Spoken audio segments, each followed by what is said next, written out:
PR পদ্ধতিতে নির্বাচনের মাধ্যমে কেউ স্বৈরাচার হতে পারে না। পিআরের সুবিধাটা হচ্ছে কালো টাকার ছড়াছড়ি যেমন বন্ধ হয়ে যায়, একইভাবে পিআরের সুবিধা হচ্ছে কেউ স্বৈরাচার হয়ে উঠতে পারে না। নিঃসন্দেহে স্বীকার করতে হবে, পিআর পদ্ধতিতে নির্বাচন হলে দুনিয়ার অন্যান্য দেশগুলোতে যেভাবে হয়, আমরা যেটা দেখতে পেয়েছি, পিআর পদ্ধতিতে নির্বাচনের মাধ্যমে কেউ স্বৈরাচার হতে পারে না।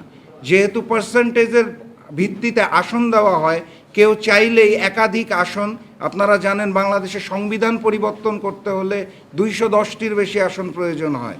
পিআর পদ্ধতিতে কোনো নির্দিষ্ট দলের অথবা আমি বিশ্বাস করি জোটের পক্ষেও একাধিক আসন পাওয়ার সম্ভাবনা খুবই কম।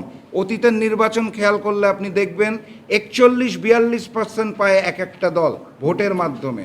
অতএব পিআরের সুবিধাটা হচ্ছে কালো টাকার ছড়াছড়ি যেমন বন্ধ হয়ে যায়, একইভাবে পিআরের সুবিধা হচ্ছে কেউ স্বৈরাচার হয়ে উঠতে পারে না।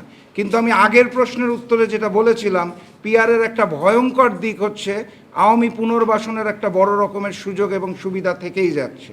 আমাদের অন্তর্বর্তী সরকারকে আগের উত্তরের মতোই বলছি, নিশ্চিত করতে হবে আওয়ামী লীগ কোনোভাবে নির্বাচনে অংশগ্রহণ করতে পারবে না।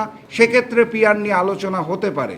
সংশ্লিষ্ট সংযুক্তিকরণ প্রশ্ন যেটা এসেছে, আপনি সংখ্যালঘু শব্দটা ব্যবহার করেছেন, এটার সাথে আমি একমত নয়। আমি মনে করি আপনি যেটা বলতে চেয়েছেন সেটা হচ্ছে বাংলাদেশে অসংখ্য হিন্দু আছে। এখন প্রশ্ন হচ্ছে তারা পিআর পদ্ধতিতে যদি আসন পায়, সংসদে যায়, সেক্ষেত্রে ক্ষতির জায়গাটা আমি আসলে বুঝতে পারিনি আপনার প্রশ্ন থেকে। কারণ তারা কি বাংলাদেশের নাগরিক নয়? আমরা কি হিন্দু, মুসলমান, বৌদ্ধ, খ্রিস্টান সকলে মিলে বাংলাদেশ নই? আর আরেকটা জিনিস, যেটা একটা নতুন দল গঠন করতে হলে, ভোটে দাঁড়াতে হলে নিবন্ধিত হতে হবে। নির্বাচন কমিশনে দলের নাম সাবমিট করে, জেলা কমিটি জমা দিয়ে, কার্যক্রম করে, দলটাকে গঠন করে তারপরে নির্বাচনে অংশ নিতে হবে।